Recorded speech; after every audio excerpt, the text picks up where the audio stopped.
मंगलम भगवान विष्णु मंगलम गरुड़ध्वज मंगलम पुंडरीकाक्ष मंगलायतनो हरिः।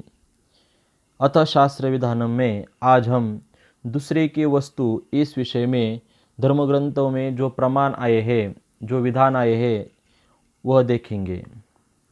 दूसरों के पहने हुए वस्त्र और जूते स्वयं नहीं पहनने चाहिए। दूसरों के उपयोग में आए हुए यज्ञोपवीत, आभूषण, माला, छाता, वस्त्र और कमंडलू का त्याग करें। दूसरों की सवारी, शैया, आसन, कुआं, उद्यान और घर को बिना कुछ दिए उपभोग करने वाला उनके स्वामी के चतुर्थांश पाप का भागी होता है।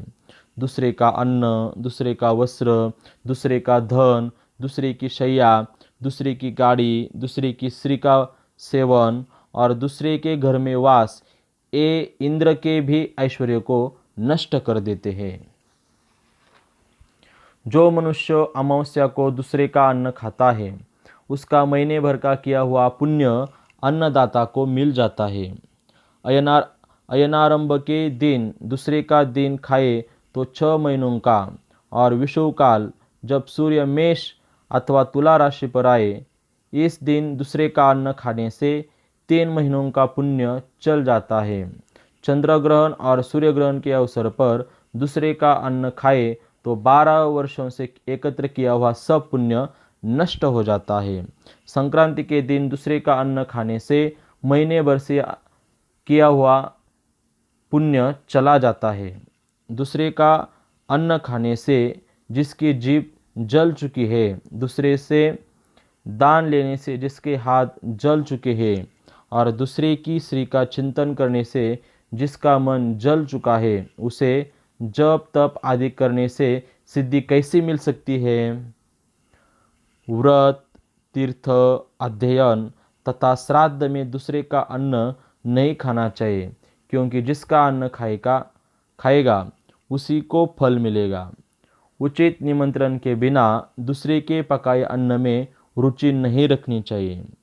किसी के घर का अन्न या तो प्रेम के कारण खाना चाहिए या आपत्ति में पड़ने पर, यानी भूखों मरने पर खाना चाहिए। जो निर्बुद्धि गृहस्थ अतिथि सत्कार के लोभ से दूसरे के घर जाकर उसका अन्न खाता है, वह मरने के बाद अन्नदाता के यहाँ पशु बनता है। दूसरों की कोई भी वस्तु, चाहे वह सरसों के बराबर भी छोटी क्यों न हो, अपहरण करने पर मनुष्य पापी और नरकगामी होता है, इसमें तनिक भी संदेह नहीं है। इस प्रकार आज हमने अतः शास्त्र विधानम में दूसरे की वस्तु इस विषय में जो प्रमाण आए हैं उनको देखा है। यह प्रमाण मनुस्मृति, पद्म पुराण, महाभारत, गौतम धर्मसूत्र, मार्कंडेय पुराण, विष्णु स्मृति,